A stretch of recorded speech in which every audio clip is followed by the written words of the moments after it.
All right, good evening and welcome to another edition of the Fantasy Football Diehards DFS show. This is the Week 10 edition. I cannot believe it. We're in the second half of the season officially, ladies and gentlemen, but we always lament this thing as we're going along that football goes by. But look at it glass half full. We've still got a whole half of football ready to go. I'm Jamie Calando at JAC3600, joined as always by my amazing co-host Eric Romoff at Fantasy Nav. Eric, little housekeeping here.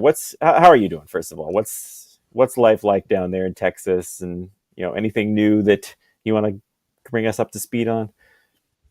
Yeah, I'm doing well. Texas is finally cooling off a little bit, so it's bearable to go outside yet again.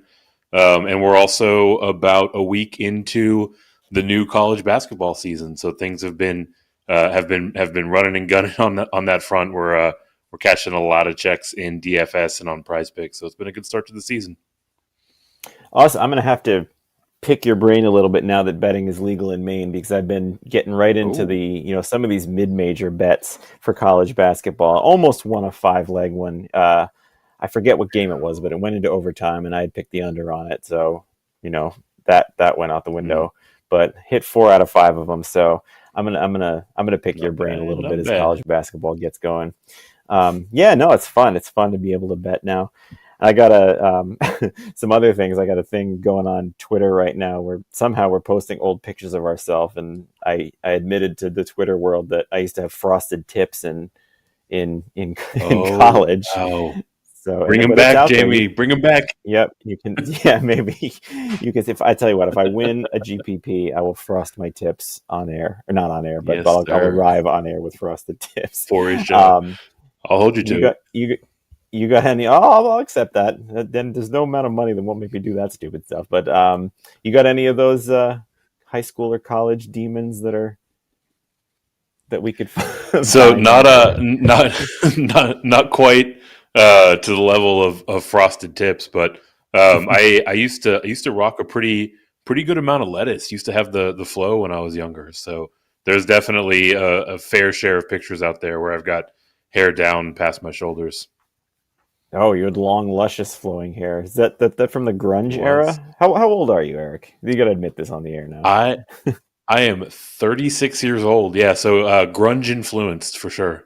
Okay, yeah. Okay, good. This makes sense. I'm a little older. I'm 43. So this was from senior year of college, which was 2002. Mm-hmm. So it was the height of the Backstreet Boys prime frosted tips territory. That's my one excuse. Yeah. So yeah, we went back a little bit today. Found some of our fantasy colleagues had some similar things, so I wasn't alone in that, which was nice. I might ask Bob Harris on Sirius XM Fantasy if he ever what his thing was. He's in chat with us right now, so maybe he'll grace us with that kind of an answer in chat. So let us know, thanks Bob. As always for joining us here, and everybody else that's watching, thank you. We had a humming audience last week. Lots of talk in the chat, lots of questions, just lots of hanging out, talking fantasy football, which we love. So if you're with us tonight, thank you again. Don't be afraid to post any questions you want in the chat. These can be DFS lineup, DFS strategy, just start with your seasonal leagues. We'll take them all. We're going to focus on the Week 10 DFS slate, which, Eric, I don't know about you, but so far for me, this is the toughest one. I don't know if it's because we have so many high-end teams with high-end players on buys.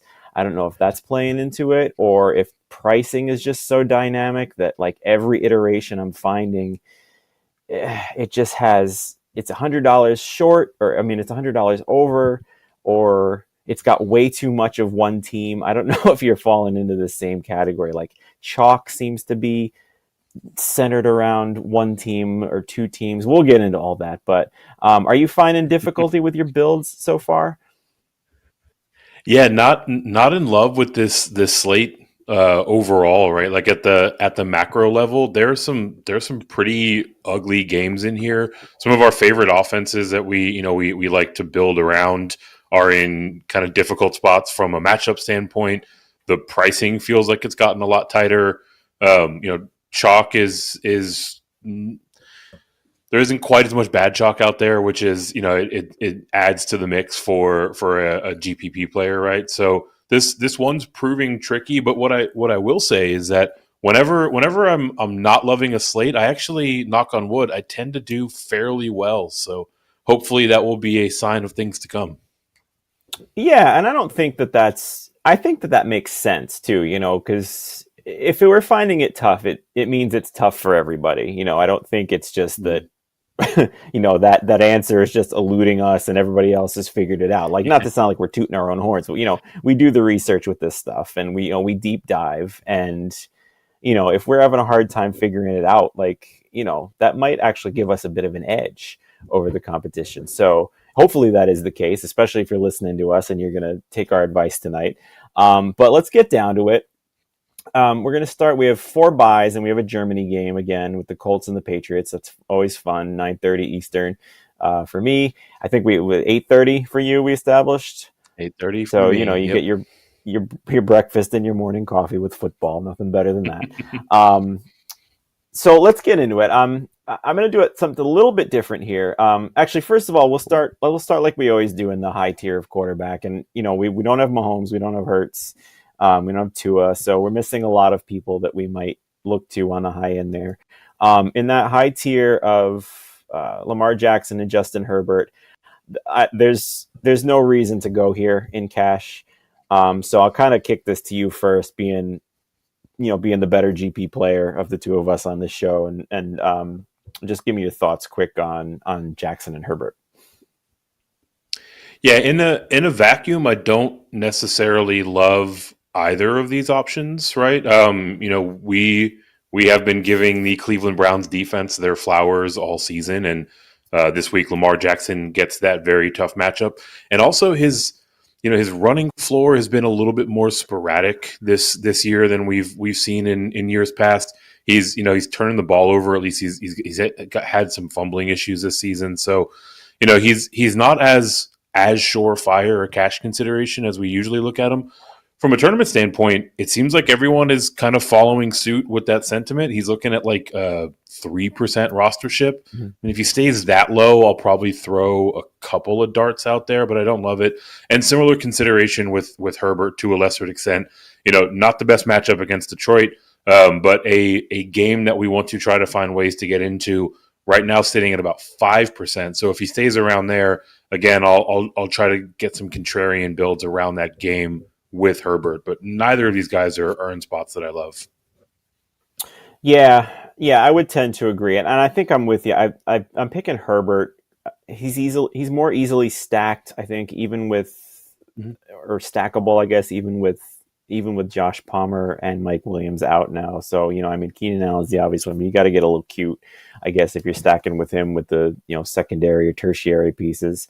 But I would tend to agree with you there, and it's easier to bring back, I think, an answer in that game with the Detroit offense than it is with the Cleveland offense, who has an absolutely brutal matchup on the other side against the Baltimore defense. All right, so that's kind of where we are. I think we're in lockstep there.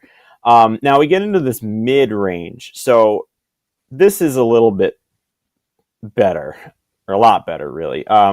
So I want to start here though, and I want to pick your brain and see if we can talk this out. And if you're watching with us, comment your thoughts on this too. We'd love to get all aspects of this. So Joe Burrow at 6,800 is currently, I'm going to break down this whole offense kind of as one here. Joe Burrow is currently the highest projected rostered quarterback, which makes sense. I mean, he's been playing like an MVP the last few weeks. This is another thing with betting being legal now. I've kind of been able to follow these odds, and he's gone, if you'll believe this, Eric, from before beating the Bills, the last week he was 22-1. After the win over the Bills, he's moved to 7-1 in the MVP voting. So, I mean, that's a huge jump, and people are buying into Burrow, and it looks like he's all the way back. He looks like he has QB overall, QB1 potential in any given week. So where it gets confusing for me here is T. Higgins is out. Joe Burrow is the highest projected rostered quarterback. Um, his receivers, Jamar Chase is in the top 3, it looks like. But also we have both Tyler Boyd and Trenton Irwin, who are values, sitting at the bubble of the top 5 or just outside it.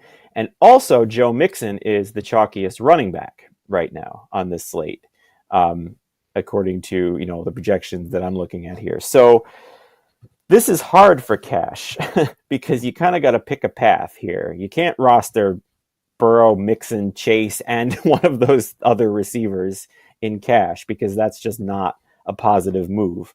I don't know if you think differently in a GPP setting. So I'm finding it difficult right now to figure out who to pair Burrow with in the cash setting. The other wrinkle we have here is that Chase himself is not definite for this game. It looks like he's going to go, but he's clearly not 100%. So let's play a little game around here. What's your take on that kind of entire Cincinnati offense, first of all? In my most macro of takes is how disappointed I am with how this game has turned out from an injury and availability standpoint. Like, this was going to be the game that we could just anchor around in DFS and arguably one of the games of the week. Now both sides have a ton of guys already ruled out, more guys questionable. And in terms of how you attack it, right? Like, from a cash standpoint, you don't really need to go out of your way to stack. So, pick which one that you have the most faith in. I think Burrow probably gives you the most outs, right? He has the highest probability of being involved in the fantasy output of the Bengals in tomorrow's game.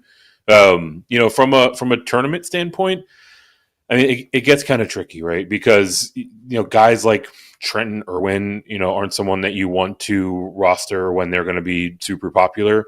To a lesser extent, you can say something similar about Boyd. Boyd's going to have a tough matchup against this Houston secondary that now has Stingley back and has everyone kind of playing in their their more organic roles. Tournament specifically, the one name that you did not mention, Irv Smith Jr. out there. He's a way to get into this game, maybe as a tertiary piece, right? If you go with some of the more popular options, you go with Burrow and with Chase. You can go with a third piece with Irvin, but ultimately, it's eating that much chalk around one team, one side of a game, even. It kind of paints you into a corner from a tournament perspective. So, it leaves you looking for creative ways out for sure.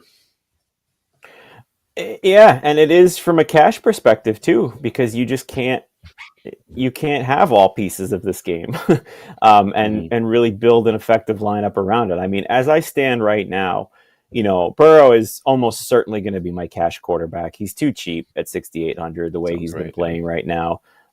So that's pretty easy. But and if Chase plays, I can't imagine that I fade him either. I'll pay that price tag for him. I mean, he's he averages 18.7 DraftKings points per game with Higgins in the lineup, and it's 23.3 without him, and that's a significant boost. And then you get the min priced Irwin, which is anytime you get a 3,000 wide receiver, the DFS, like you said, the DFS community will flock to that. I mean, he had 8 catches for 60 yards the last time Higgins missed. So I mean, he's going to be very popular too. So and I'm fine doing a Burrow, Chase, Irwin thing in cash. But then what do you do with Mixon, who is vastly underpriced, who also benefits all the time when Higgins sits, and is chalk, which is tough. It's tough to fade the highest rostered running back in cash, which is generally rule of thumb you just don't do. So I mean, that's a difficult decision that we're going to have to be making as DFS players. So how about the other ones here? I think at face value, we're looking, CJ Stroud is $100 more than Burrow, and again is looking like he is way less owned or rostered than Burrow, despite what he did last week. You figured he would have been boosted there, but everybody's flocking to Burrow. That's a ready-made pivot there, right, for you? Absolutely, yeah. I see him at about 1/3 to roughly 1/4 of the rostership, right? So, clear pivot to go over to Stroud. Obviously, the price tag is what's doing it. everyone would rather save $100 and go to Joe Burrow. Stroud is going to be navigating the game without Nico Collins, so that is a consideration. This week's matchup against the Bengals defense that adjusts really well to what opposing offenses are trying to do is another consideration, right? So these are all things that ultimately are going to drag his rostership down. But we've seen how high the ceiling is, right? So rostering guys with that type of ceiling that are largely overlooked, like that's the bedrock of winning a large tournament, right? Yeah. I mean, that's the formula right there. He just outlined it. I mean, Mm-hmm. and the fact that he's priced $100 more, that's just a ready-made pivot. So we'll get to other mid-priced guys you like in a second too. A couple of other cash options here. I think if you're having trouble with Burrow, Burrow is by no means a lock. He's definitely my favorite cash quarterback, but some other options I think in this range for cash. He hasn't played like it, but I think you can definitely go to Geno Smith this week in cash, and he's popular, so that's fine on that front. He's been a bust this year compared to last year, but this is the matchup week for him. He's facing Washington, who doesn't have their top two pass rushers anymore, and is already at giving up the second most fantasy points per game to quarterbacks and 281 passing yards per game this year. So 5,800, I think Geno is a fine play. And then Purdy, I think is good in this one too. I think Jacksonville, San Francisco is an underrated game to look at. Before they lost to Cincinnati, they were still top of the league in offensive success rate. So at sub 6,000, I think Purdy's fine too. And then Sam Howell, I think, is also fine, who they're letting throw as much as they want. So I think those are cash considerations if you don't want to get up to Burrow. Where else are you in this range? Yeah, like all three of those guys, watching the weather in Seattle, just as a PSA, as long as we're talking about winds that are below 20 miles an hour, generally pretty comfortable, just kind of carrying forward as I would, but something to watch, especially because it's in the late game. Elsewhere in this tier, Dak Prescott, he basically has made his career and most of his earnings just beating up on weaker opponents. Sorry, Jamie. So he's in a fantastic spot this week against the Giants. A little bit popular, but I think you can navigate around it. We talked about this a little bit earlier with Justin Herbert. Jared Goff is a fine option, right? He's actually got the better matchup of the two, and he's more reasonably priced at 6.4K. And then lastly, I'm kind of expecting to see this name really start moving up the projected rostership tomorrow morning when we get a refresh. But Kyler Murray at 5.9K, there's reporting from his OC saying that they're going to let him be Kyler Murray out there. Obviously we've seen him be lethal with his legs and effective enough as a passer to the point where I think his likelihood of not only paying off but returning some pretty considerable value at 5.9K is pretty high, right? So I see him right now around 4%. If it stays there, I'm going to be well overweight to the field on that because I think this is a really good spot for him. He's going to have to shake off some rust. That's fair, but this is also Falcons secondary that is not at full strength, right? D. Alford's out. Some of their other secondary pieces are questionable or hobbled, right? So this could be Kyler Murray announcing his return to the league in a big way. So don't mind splashing around with that as well. I agree 100%. And they were, even with those guys healthy, they're a stronger rush defense anyway than they were through the air. But yeah, I think that's a really good point because, when we get into the rest of the positions later on, you're going to find that all the skill positions of Arizona are very popular this week, but Kyler Murray is not. So, just as we get into that, I mean, that's also your way of playing those guys in GPPs and getting the leverage off the rostership there is just playing the quarterback with him, which is an unusual formula to have this week. But I'm with you 100%. I will have him absolutely in GPPs. Unless his rostership spikes, like you said, but I really don't think it's going to. as much as it might. It's certainly going to go up. And I think, the point you brought up on the weather might play a factor there too, with Smith and Howell being right in that price range. If people want to come off of them because of the weather, we might see it there. So I think that's a great point as well. Moving into this lower tier, you and I think, are both into the same guys here, and I think that Tampa Bay Tennessee game is really underrated. As I think the last I saw, the over/under was hovering around 40. If it even got to that point, I don't know what the latest you've seen is. I haven't looked yet since this morning, but I think that's a solid over bet, honestly, with those two teams. I don't think it's going to be this smash mouth running game that we see. And I actually like both quarterbacks in the game. What's your take on them? Yeah, so when I put together our sheet earlier, they were at 39.5 for this game. The latest I'm seeing is 39 flat. So people are not looking for this one to necessarily shoot out, and I completely agree with you, right? Like, looking at Will Levis at 5.3K, go back and look at the game logs for this Tampa Bay defense, right? Like their run defense is still very much so their calling card. They're not quite as stout as they had been in recent memory, but just about every single quarterback that plays them that doesn't turn the ball over at the 1 yard line is finishing in the top 5 or 6 at the position.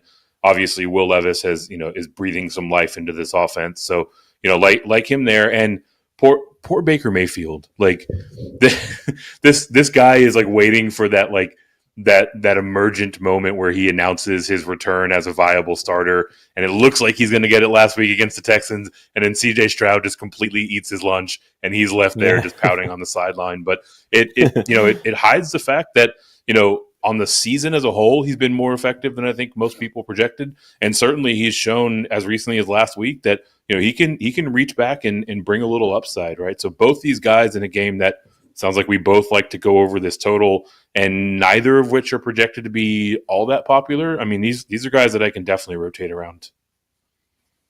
Yeah, there's nobody in this game that's really projecting for any sort of significant rostership. And you mentioned that the calling card of Tampa Bay is their rush defense, and they're really susceptible through the air. I mean, that's absolutely the case on the other side too. Tennessee is really tough in the middle, 100%. But I mean, they've given up some huge games to wide receivers. They traded Kevin Byard to Philly too. So, I mean, that's going to open up the middle significantly too.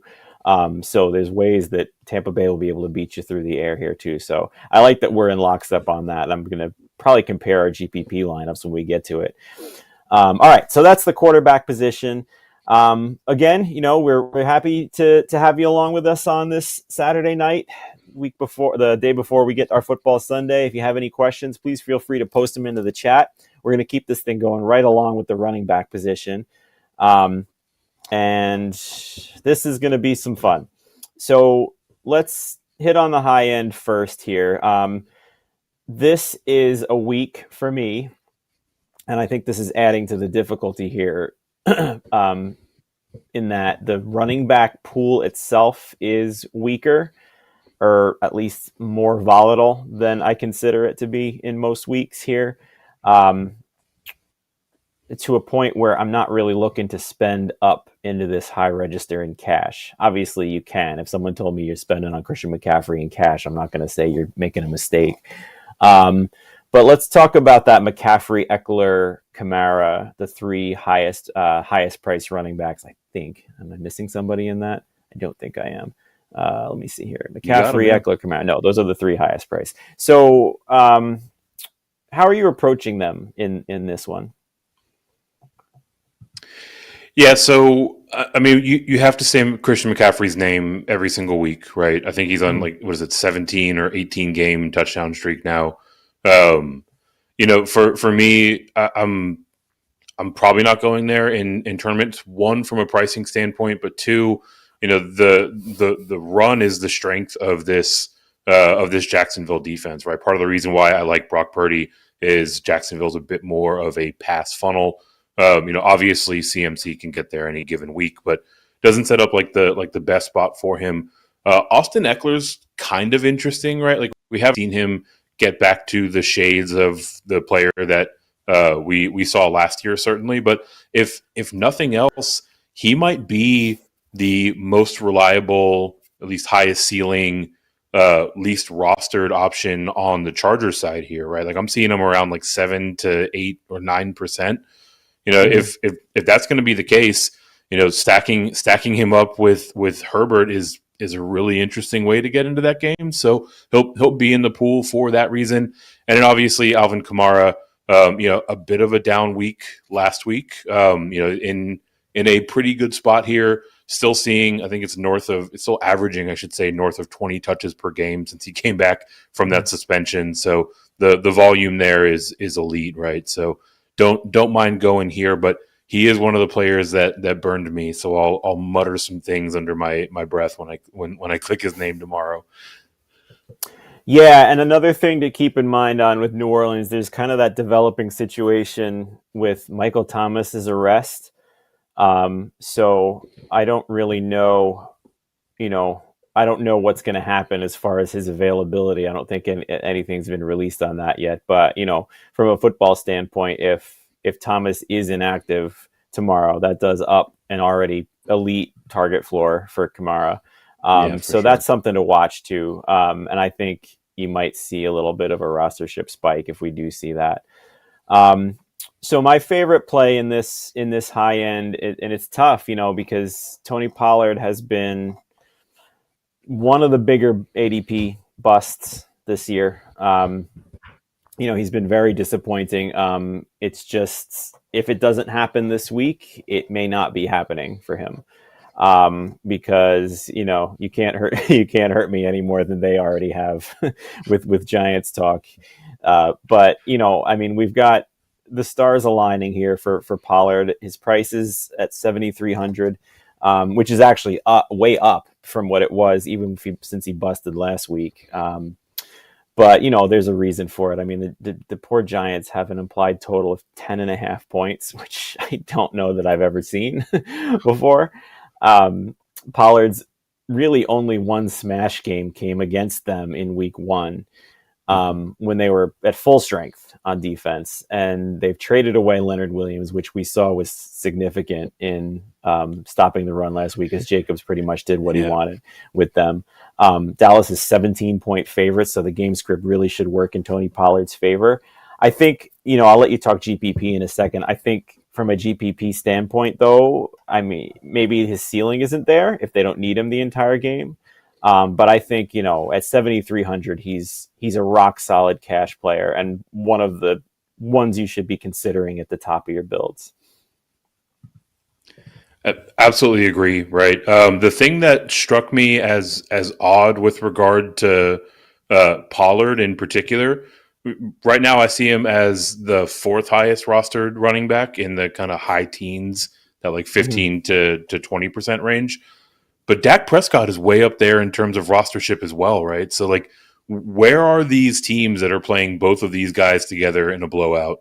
So I feel like one of these projections probably has some softness in it. If I had to guess, it'd probably be Dak Prescott. I think Pollard does come in around that 20% range, and for good reason, right? So you really laid out the case perfectly for why I think he should be close to his ceiling. Even if if they're up big and he's seeing some late game work, ceded to Regal Dowdle, that it's largely, at least in my opinion, because he had a great first 3 quarters or so. So he's certainly a fine option. Looking through the rest of this top tier, I'm not really in love with any of these guys 7K and up, right? Derrick Henry, I see him around like 2.5% if he stays there. He's someone that can, certainly break a slate wide open and is going to be overlooked. He's in a tough spot. Travis Etienne to a similar extent, right? The front for San Francisco is very tough, but obviously we've seen Etienne be able to catch the ball out of the backfield, and that's generally how you kind of counterpunch against that. So, maybe some interest there, but yeah, in this 7K plus range, like there's not a ton of guys I'm excited about clicking the button on. Yeah, I think I'm with you there. And before we go on to the mid tier, we have a good question here in chat from Mr. Callista. It says, how good is Jacksonville's, back to McCaffrey, how good is Jacksonville's defense against running backs who competently catch the football? Doesn't CMC act as a pseudo tight end from time to time in this 49ers offense? So, you can kind of talk about that. What's your thoughts on that? First of all, I mean, I'll give you the rushing stats are for Jacksonville is they're giving up 3.4 yards per carry, and they've only allowed 2 touchdowns so far this season to running backs. So, on the ground, they're like you laid out, a very, very difficult matchup for running backs. But what about that? What about that pass game aspect here? Do you think it fits in well with Jacksonville's defensive schemes? To an extent, right? And kind of like I was just talking about with ETN, right? The teams that are very effective at stopping the run, there's a level of aggression that comes with that front that can leave them susceptible to pass catchers out of the backfield. From a statistical standpoint, the numbers bear that out for Jacksonville. They're 21st in terms of yards per reception allowed to the running back. That is certainly better than where they rank for yards per carry to the running back, where they're one of the toughest, or number 30. So it's a little bit softer, but I mean they're still above average in that regard, right? So it's not like we're going to see CMC leaking out of the backfield and just doing whatever he wants as a pass catcher. But yes, of the 2 options, he should be able to do a bit more catching the ball than when he's running it. Yeah, I would agree. And just to lend to that too, Jacksonville plays zone at the 3rd highest rate. I just really kind of found that as we were scrolling around here too. So that lends credence as well to maybe those short completions for McCaffrey. But yeah, like we said, we're never going to tell you not to play Christian McCaffrey. Absolutely not. Yep. It's just does it fit the builds that you have to make in this game with a lot more upside backs in lower price range. So speaking of that, thank you for the question. Speaking of that lower price range, in this mid tier, there's a couple of key names here I want to talk about first, and then we'll get into the rest of them. So we kind of mentioned Mixon already. He's in an amazing position, and he's underpriced at 6,200 for T. Higgins being out, and for this matchup that we're looking at in this game overall. So he's the chalkiest running back right now, with good reason. If he fits your builds, he should be in them.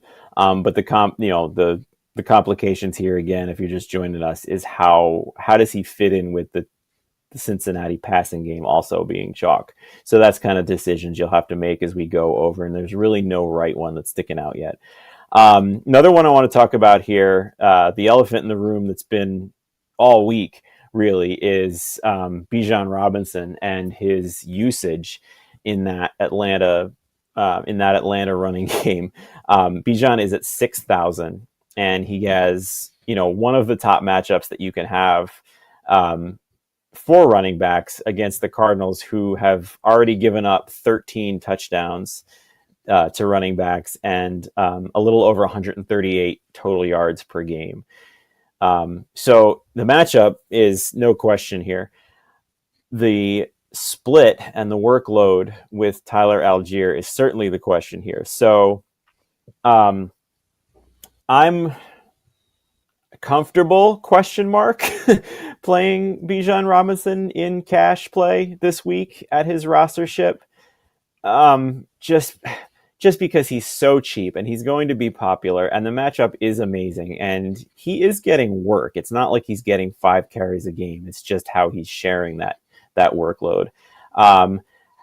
GPP, I think it's a fascinating target. So I'll kick it over to you now. How are you handling Bijan this week? Yeah, it is an interesting one. It's a very nice price tag. $6K flat is like, there's a lot of ways that he can not only pay that off, but really make that number look silly. Like, he's just that talented of a guy, right? And to your broader point, right? Like, the complaint against Bijan Robinson is not necessarily about his usage. It's about what we believe his production could be if he got more usage, right? Like, he's still in an RB2, a top 24 guy on in points per game already being underutilized, right? So like I think that the floor is relatively safe in terms of paying off 6K, but if at any point he slips an extra tackle and goes to the house, if they start, God forbid, giving him some red zone opportunity, like he can just completely blow past that. Obviously, this matchup sets up as one where he can do it. So from a tournament standpoint, it really just boils down to rostership. See him about 11% right now. That's fine. Like you can get a little bit of an edge going overweight on that. You can get more of an edge by really overloading this game in particular, and he can certainly be part of that pool. But yeah, look, we're kind of playing chicken with DK right now, right? Like just how far can they pull down this price tag until everyone loads up and he's like a 30% guy. So 6K flat's pretty close to it for me. Yeah, and I'm gonna jump ahead a little bit here. I know we haven't quite finished the mid tier yet, but I'm going to jump ahead here too. And I'm watching this very closely, but Tyler Algier is 4,700. Yes. I have him in so many Let GPPs. the darkness take over. It's consuming me as we speak. I mean, he has, as much as we want Bijan Robinson to do what we want Bijan Robinson to do as fantasy players, and he has far more targets in the passing game, which is nice, but Algier has outcarried him by 13 carries this year, and he has 11 more red zone touches on the season. I mean, is that going to change this week? Maybe, but maybe not. And we have such leverage on the field if Algier keeps getting the red zone touches and Robinson doesn't score, if that rostership remains. Are you in the same boat for this? I am absolutely in the boat, right? In terms of opportunity share, Tyler Algier is ahead of Bijan Robinson by a fair amount. He gets the exact same beneficial matchup. And look, like for as much heat as Arthur Smith is catching, right? Like Tyler Algier is not a bum. Like he's a very effective running back. Right. He's sure to play. Clearly he's not up to the level of Bijan Robinson, but if nothing else, like I think I kind of get the sense that Arthur Smith is like trying to prove a point here. Like everyone says that he's doing it wrong and he's not utilizing his guys the right way. He's like, well, I'll show you. I'm going to give Tyler Algier all of my red zone touches again in week 10. And if he does, like, I mean, even a couple of red zone touches, there's going to be a good chance that gets converted, right? So the price tag is amazing in the mid 4Ks. The rostership is even better. He's like a 1% guy. So, I mean, I'm going to have a gross amount of Tyler Algier if these projections hold true.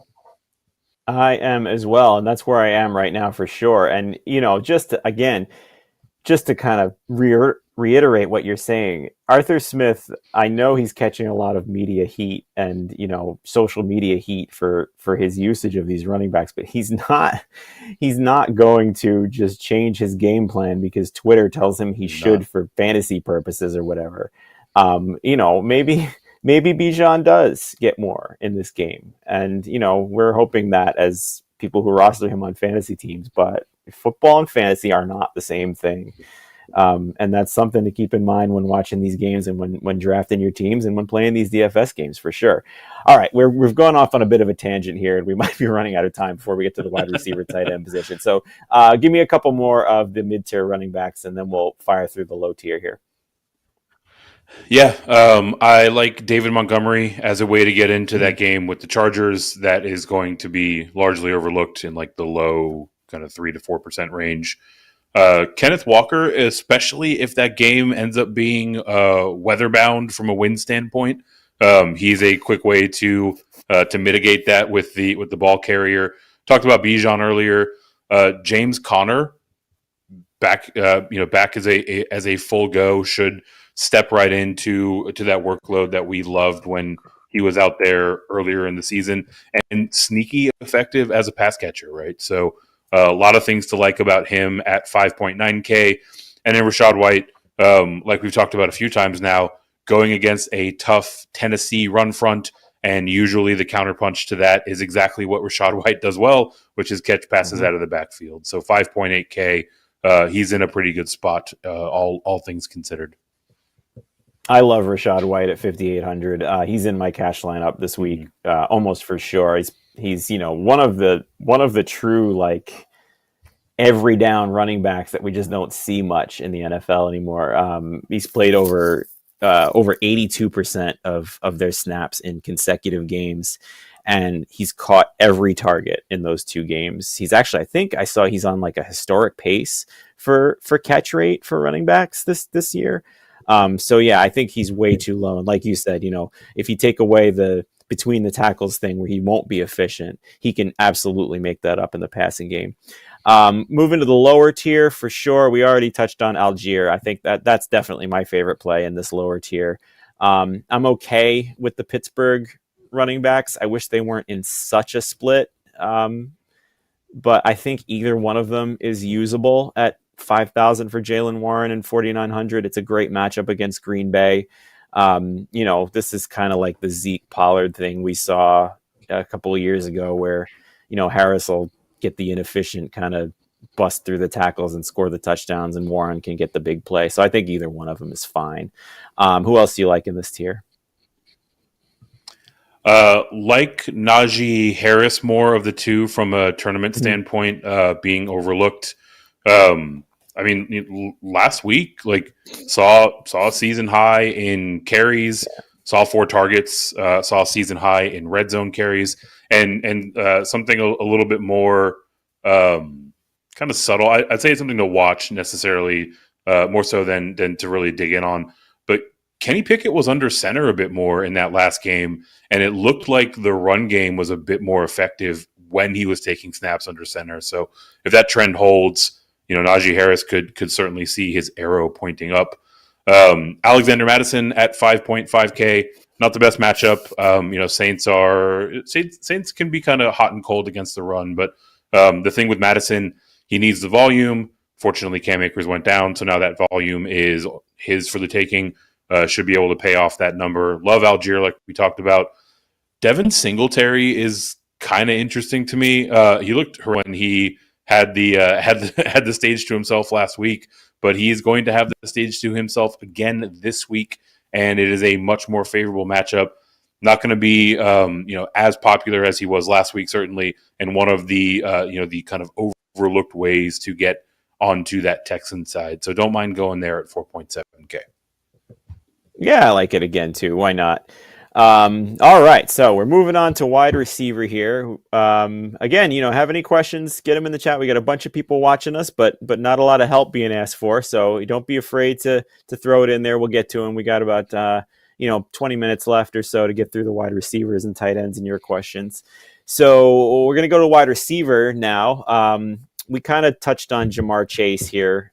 Just to reiterate, he himself is questionable. But if he does play and has no limitations, I mean, he's probably the top play overall. Absolutely a great bet to lead the week in targets based on what he does without T. Higgins. But let's talk about the other guys. Justin Jefferson is not going to return this week, so it's another week of no Jefferson. Hopefully we'll get him back next week. But we still do have Keenan Allen, CeeDee Lamb, Amon-Ra St. Brown in this tier. Even when you get into that kind of low 7K tier, Mike Evans and Brandon Ayuk are in good spots. Who's your guy out of this? Or, if you had to pick one and talk about this tier a little bit. Yeah, it's kind of an interesting spot. What I will mention as a word of caution, Cincinnati called up 2 additional wide receivers from their practice squad.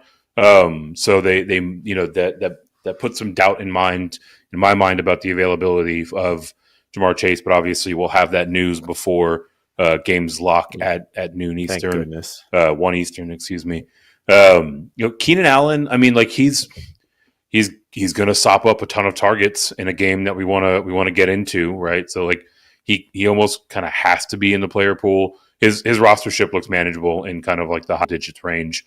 CeeDee Lamb also going to be popular. He's kind of following right along with the Dak chalk. Can he get it done in 3 quarters? Absolutely. Amon-Ra St. Brown, same boat with Keenan Allen, right? The far and away the primary target getter in a game that we want to get into. Not all that excited about Brandon Ayuk. Honestly, he should be fine. I'm not sure if we see him, have his ceiling game against Jacksonville this week.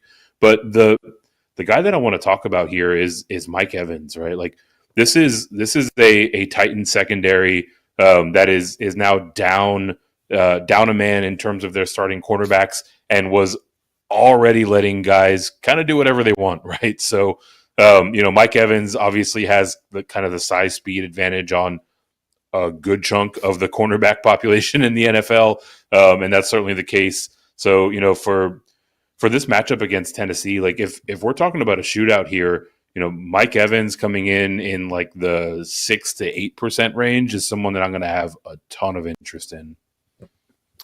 Yeah, and a 13.6 average depth of target is nothing to sneeze at. I did not think that was going to happen with Baker Mayfield. I'll be very honest, but it has. I thought he'd get Godwin with those kind of 7-yard strikes over the middle all day, and Evans would be someone we might have regretted drafting, but it hasn't been the case. So kudos to Mayfield for actually getting that done in this offense.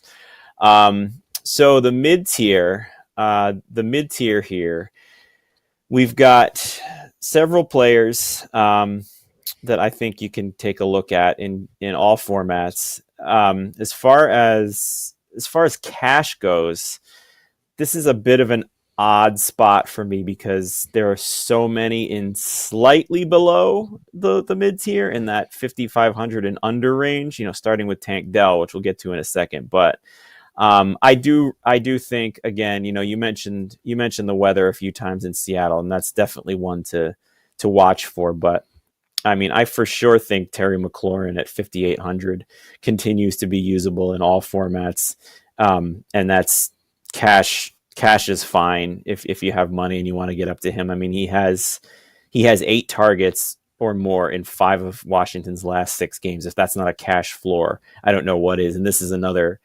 pass funnel defense in Seattle. So I think he's fine there. I'm not too in love with anybody else in this game.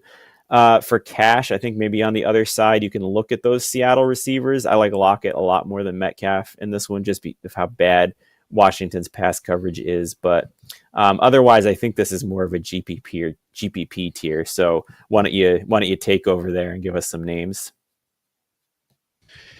Yeah, I like a lot of the guys that you named already. For me, there's not a ton that's kind of jumping off the page in this tier either. Terry McLaurin, like, what does the guy got to do to get north of 6K? And until he does it, and he's down in this price tag, like he's going to be a big part of the DFS game plan in any given week. I like Chris Olave a lot. We have been attacking the Caleb Evans matchup pretty much at every opportunity. I'm a little concerned. I kind of like New Orleans to really run away with this one, so that could hamper his pass volume a bit. But while he's out there, he's one of the leaders in the league in air yards. He's one of the leaders in the league in unrealized air yards. So they're just completely sending it with him down the field. Those high value passes are exactly what we're looking for in a tournament.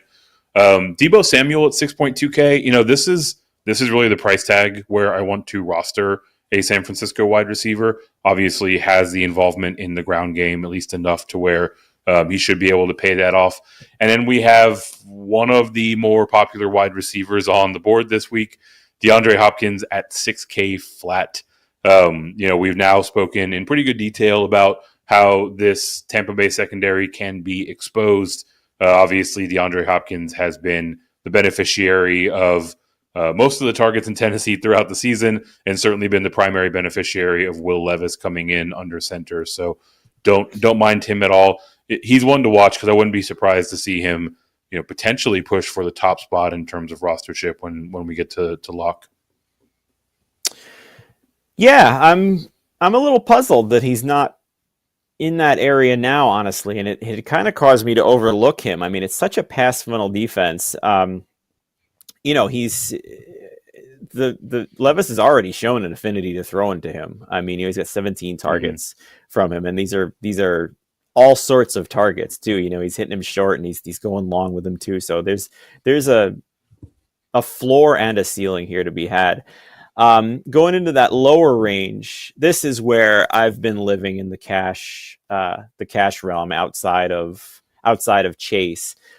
I find it really difficult to fade Tank Dell in cash with Nico Collins out. I do wonder what kind of coverage he sees as the wide receiver one there. I do think that Dalton Schultz will still be the first read more, but we're getting a guy for Dell who is in the top 20 in the NFL in yards per routes run at a pretty elite number. Robert Woods looks like he might be back too, so there are some question marks. We are seeing Dell push for one of the highest rostered wide receivers, if not the highest rostered receiver. Can you give us your sense, Eric, on maybe the Houston passing game as a whole here, and how you might handle it from these perspectives?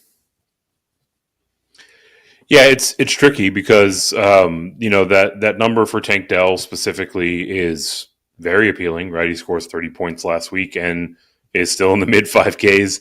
So he's going to be popular. He's probably going to be, the most popular wide receiver on the board. A word of caution, if nothing else, as a Texans fan and correspondent.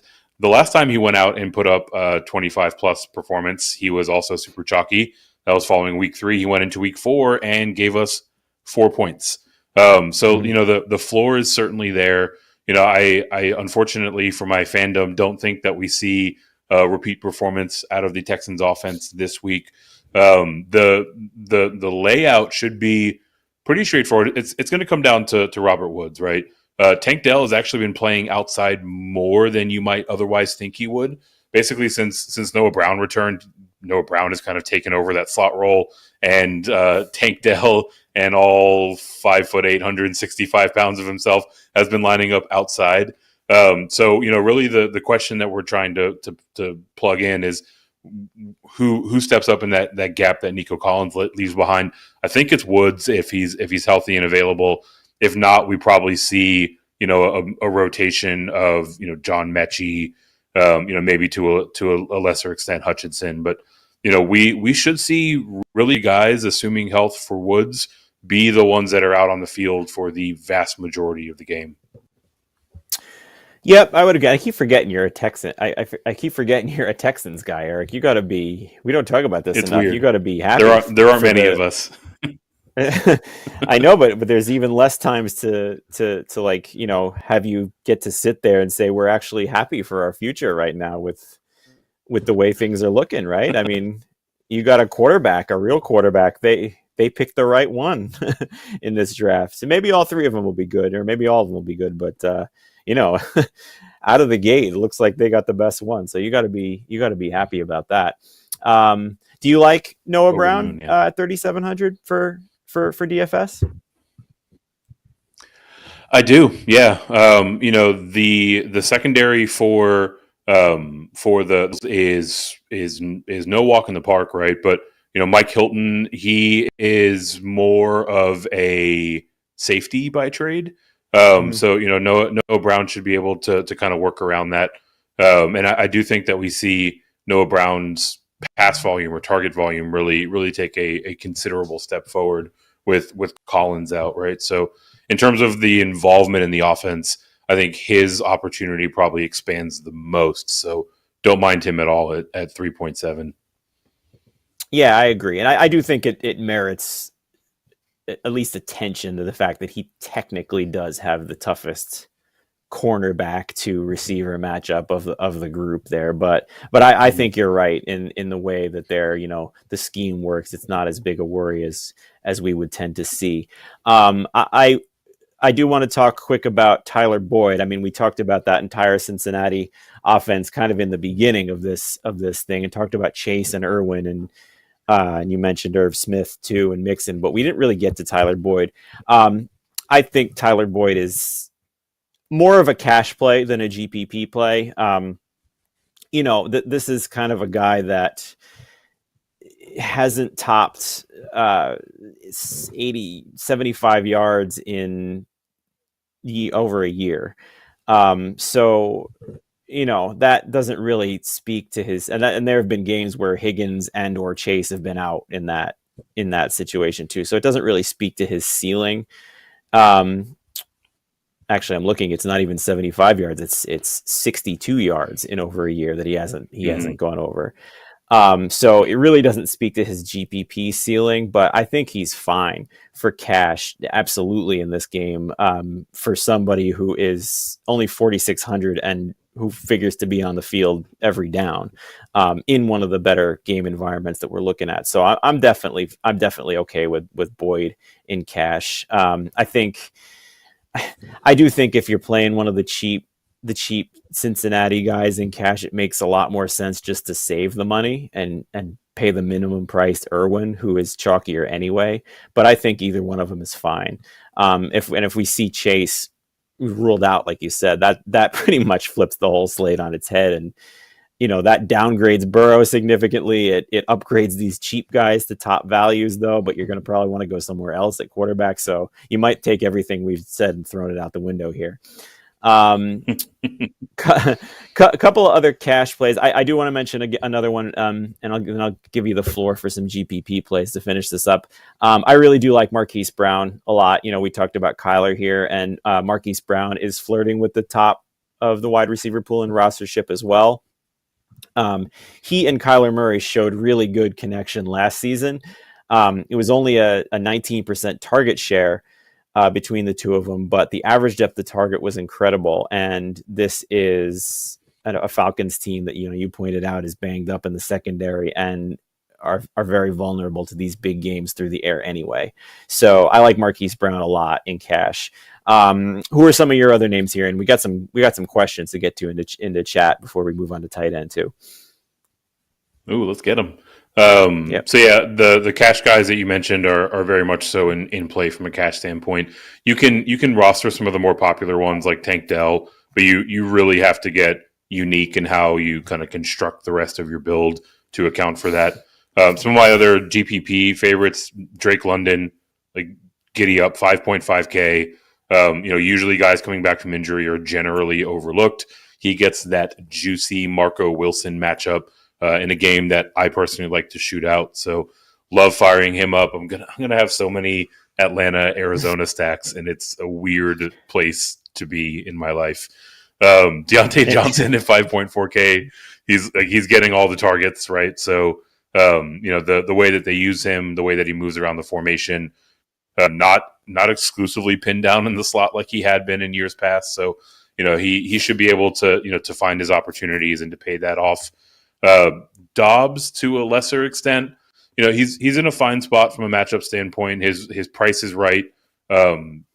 Jordan Love is kind of terrible, so I don't feel great relying on any guys that rely on him. But in a vacuum, Dobbs is in a decent spot.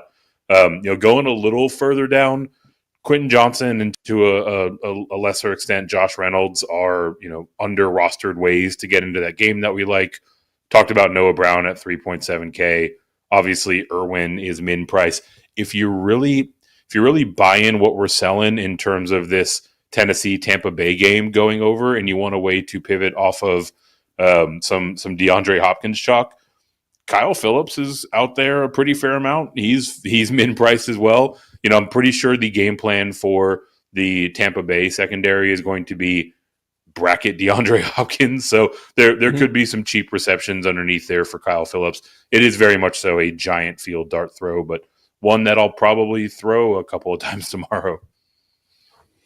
Well, he's part of one of the questions here that we had in the chat here from Mr. Callista. So hopefully that answered that part for you. Yeah.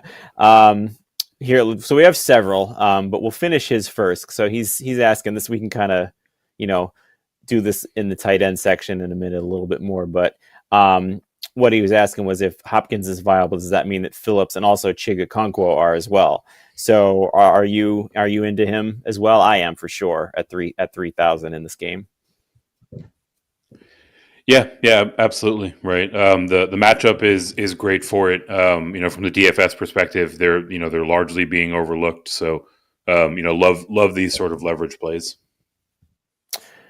Yeah, and just to look at the last two games for tight ends against Tampa Bay was Dalton Schultz, who, 130 and 1 in that game where poor Baker got overshadowed.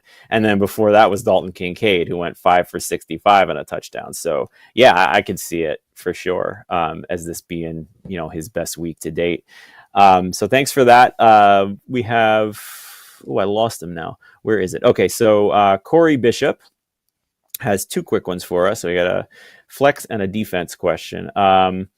So standard league, we've got Jake Ferguson or Warren. I assume that to be Jalen Warren. I don't think there's a Warren that I'm missing here. So standard, we can talk tight end here a little bit too. Who are you thinking of those two, Ferguson or Warren? Ooh, that's tricky, specifically because It of is. the standard wrinkle, right? Yeah. Um, I almost like in the back of my head, I almost think of standard leagues like touchdown only leagues, and I know that's not I know. necessarily the case. But yeah, I mean, I've still got Warren ahead, but I mean they're relatively close, right? So you're probably getting a incrementally safer floor with Warren. But Ferguson, his role in the offense, his opportunity and his time on the field has been expanding. So this might be actually a point where I would defy my rankings and go with Ferguson here. I would say Ferguson as well. And I think the point you brought up about, Najee Harris kind of dominating those red zone touches in a standard league, I Mm-hmm. think is going to give me the edge to Ferguson as well. That's a tough one though. Um, Yeah. and then the both are solid matchups, but I mean, Dallas has a much higher implied total in this game too. I would go Ferguson as well. And then the other one Corey has is Jets defense or Buffalo defense. So we got a couple of off the main slate defenses there. So we got the Jets playing the Raiders. I mean, that's the way I'm going with it. Against a rookie quarterback who was sacked 7 times before, the Giants didn't give him any resistance. But I would go with the Jets there with that secondary. I mean, they can sit back with those guys and rush for blitz the safety and really make life miserable for him. Do you like Buffalo any better in that one? I do not know. The Jets are the choice here for me. All right, so there we go. Jets over Buffalo. Thank you for those questions. If you have any more, we'll kind of try and get them in under the wire. We got a little bit, about maybe 7-8 minutes left to go through the tight end position here. So let's get to it. I skipped the whole thing here. So the high tier, very quickly for me, you can say if there's anything that you're feeling differently. Above 6,000, we have Mark Andrews and George Kittle. I have no interest in either one. Andrews against that Cleveland defense is a pass, and so is Kittle, even though the matchup technically looks good on paper. I think we're in that prime position where we're going to see him help on the left side and be utilized as a blocker, and he's just not worth that price tag for me. Anything different for you there? I don't want it to be different, but it is different. I think I'm kind of interested in Mark Andrews. The price is horrendous. The matchup is even worse. The the Browns have allowed like 46 fantasy points to tight ends, but doing a little box score watching, 25 of those were to Mark Andrews in week number 4, right? So like for me, it's exclusively about upside, and now that I say exclusively, it's also exclusively about rostership. He's largely being overlooked. He carries the highest upside on this week's slate, so I might mix him in. Yeah. Oh, all right. Might maybe be I don't talked like into it it. either. But going into the mid tier, I like these guys a little bit more. I think that with the news of Nico Collins being ruled out, that we can fairly accurately say that Dalton Schultz at least has a chance to be the overall tight end one again for week 10. If he's the first read that we're looking at here, you mentioned box score watching. I mean, we have 10, 130, and 1 against Tampa Bay, but the week before we had 2 catches for 5 yards and no touchdowns. So the floor is there. And then he had 3 good games before that. So 4 out of 5 is pretty good when you're looking at trends and whatnot. So 4,900 to me is a little bit uncomfortable, but I think I'm okay with it. It's tough on this slate to pay into that range for tight end. Hawkinson is only $100 more. We're not getting Justin Jefferson back. We saw Joshua Dobbs target the tight end 78 times in Arizona, so we know he has that affinity for throwing to the tight end, but he's also banged up a little bit. What are you in this mid-tier for tight ends? Yeah, it's kind of a weird spot. Hawkinson at 5K isn't bad if he's going to settle in at this kind of rostership. There was a point. I haven't adjusted this for last week's game, but there was a point where Arizona with Josh Dobbs under center was targeting the tight ends on like 30+% of plays. So we know that he loves tight ends, and that is at least a somewhat more favorable matchup in terms of who Hawkinson will be running his routes against. Sam Laporta, I will continue banging the drum here. Another way to get into this Chargers Lions game that isn't going to be all that popular, so he needs to be on the board. Kyle Pitts, I will keep playing until they make him like 4.6, maybe like 4.8K. So 4.1K this week is fine. They use the tight end a ton. And Dalton Schultz, like you mentioned, at 4.9K. I'm a little surprised at his projected rostership. I see him at like 5%. That's fantastic, right? In this game in particular, Houston is the most favorable matchup from a fantasy point standpoint to opposing tight ends. Cincinnati is second. And Cincinnati has the highest catch rate allowed to the position at 82.3%. So giddy up Dalton Schultz. I mean, if he's staying sub 5%, I'm going to have a laughable amount of him tomorrow. Yeah, I expected his rostership to climb when Nico Collins was ruled out, but it hasn't. We saw it with Tank Dell. I guess, that's an uncomfortable tight end price. You're always either all the way up or all the way down. And, as we'll say in a second, there's a ready-made value at the position once again at tight end. So let's get into that. We got a little less than 5 minutes here. So for me, it's Trey McBride at tight end for cash. Mm-hmm. He's the past 2 weeks, his target shares have been 28% and 40%. I have heard people saying that Kyler Murray is a more capable quarterback and doesn't need to use Trey McBride as a safety blanket. I think that's overthinking when you're kind of, spinning narratives as to try and find a reason not to play someone. I mean, he's the clear second receiving option in that offense behind Marquise Brown. And he's $3,500 on DraftKings for some reason, even getting that volume for the past 2 weeks. So for me in cash, that's a pretty easy call. I mean, I played him against the Browns defense last week, at just because of volume in a much tougher matchup than this. So that's where I'm going in cash for sure. You mentioned Irv Smith at 2,700 as a cheap GPP option as part of that Bengals stack. Talk us through a couple more tight ends in this cheap range, and then we'll take our last question and then sign off. Yeah, love both those guys. Trey McBride, like you said, I think people are overthinking it, kind of spinning together these narratives. Trey McBride is 6'4", 245 pounds and has like 90th percentile 40-yard dash and speed rankings. So that size speed combo against a Falcons secondary that really funnels passes over the middle should be just fine. Irv Smith is probably my favorite play here because this is his opportunity to really show his worth and make a case for why they brought him over in free agency. That the team needs him the most. The matchup is fantastic. The price tag is even better at 2.7K. Beyond that, basically the same argument that I'm going to make for Kyle Pitts, I will continue to make for Jonnu Smith. He is yet again $500 cheaper. He saw the touchdown last week, but he's a little bit more of the cash play, just based on his role in the offense overall. And then lastly, David Njoku at 4K flat.